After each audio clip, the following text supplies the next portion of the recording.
은은한 베이지색 물결을 벽 전체에 두르고 가운데 우뚝 솟은 꽃 하나를 각진 선으로 긁어 나타낸 이 도자기는 분청사기 조화 초화문 벽입니다.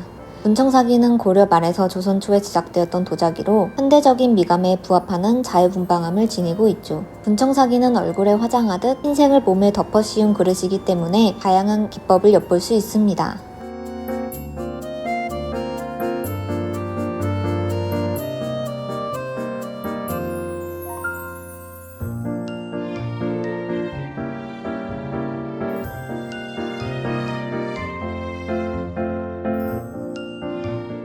분청사기는 분장 회청사기의 줄임말입니다. 이름을 하나하나 뜯어보면 분장은 하얀 틀이란 뜻이며 회청은 원래 그릇의 바탕색이 회색, 청색이었음을 드러냅니다. 그리고 마지막으로 사기는 사기그릇, 자기를 이르는 또 다른 말이죠. 간단하게는 청자와 백자 사이의 도자기라고 할 수 있지만 조금 더 정확하게는 청자의 흰색 장식이 많아진 유형인 것이죠.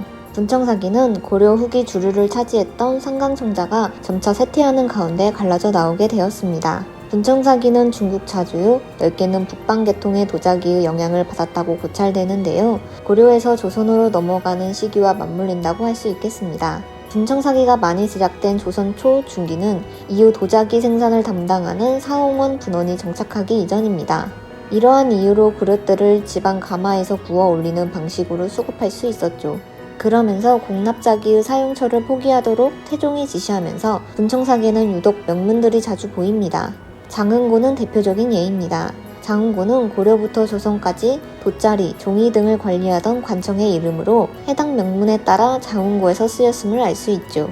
이러한 장흥고와 함께 지역명이 있는 경우 그 지역에서 제작해 서울 장흥고로 올렸다고 추정할 수 있습니다.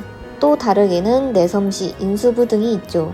그중 덕령부는 단종에 관한 일을 담당하던 관청인데요.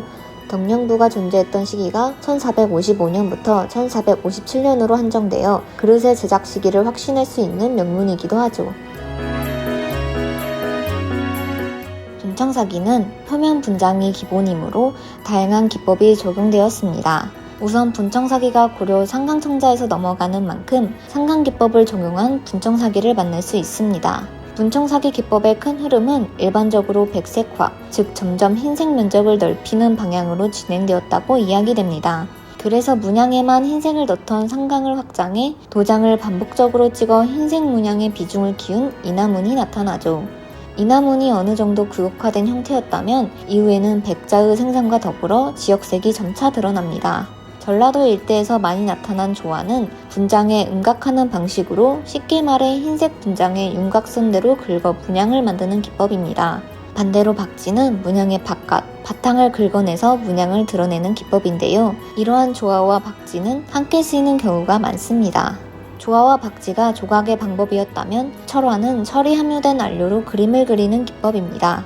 충청남도 공주 계룡산 일대의 가마에서 많이 구워진 철화 분청사기에는 물고기 무늬가 자주 보이는 것도 특징이에요. 귀활 무늬는 귀활이라는 붓을 사용해 몸통 정체에 속도감 있게 분장한 것을 말합니다. 붓으로 바탕을 칠해버리면서 흰색으로 덮인 모습 자체를 무늬로 삼는 것이죠. 이와 더불어 그릇에 굽을 잡고 물에 담갔다 빼내는 덩벅 무늬는 자기 안에서 흰색의 비중이 확연히 늘어나는 단계를 보여줍니다. 다양한 기법만큼이나 분청사기로 만들어진 형태도 여럿입니다. 당연히 일반적인 그릇부터 제기까지 두루두루 쓰인 분청사기이지만 그 중에서 몇 가지 형태를 특징적으로 이야기할 수 있습니다. 어깨가 풍만하고 허리가 날씬한 매병은 청자의 대표적인 기형인데요. 분청사기가 청자에서 분화되었기 때문에 분청사기로 만들어진 매병도 볼 수 있습니다. 장구는 옆으로 몸체가 긴 형태를 이룹니다. 형태를 만들 때는 좁은 면으로 세워 만드는 장구는 가로로 뉘어쓰기 이후에 굽을 붙이기도 하죠. 액체를 담는 장구는 주로 술을 담는 주병으로 사용되었으리라 추측되며 제사와도 관련이 있다고 보죠.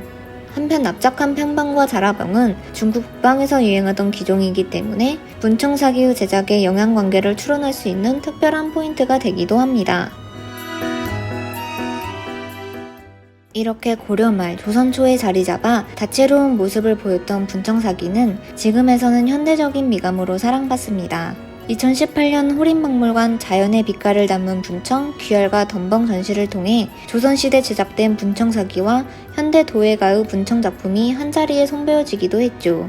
그러니 분청사기는 단지 청자 백자로 향하는 중간 단계가 아니라 세련된 아름다움을 갖춘 조선 도자기라고 할 수 있겠습니다.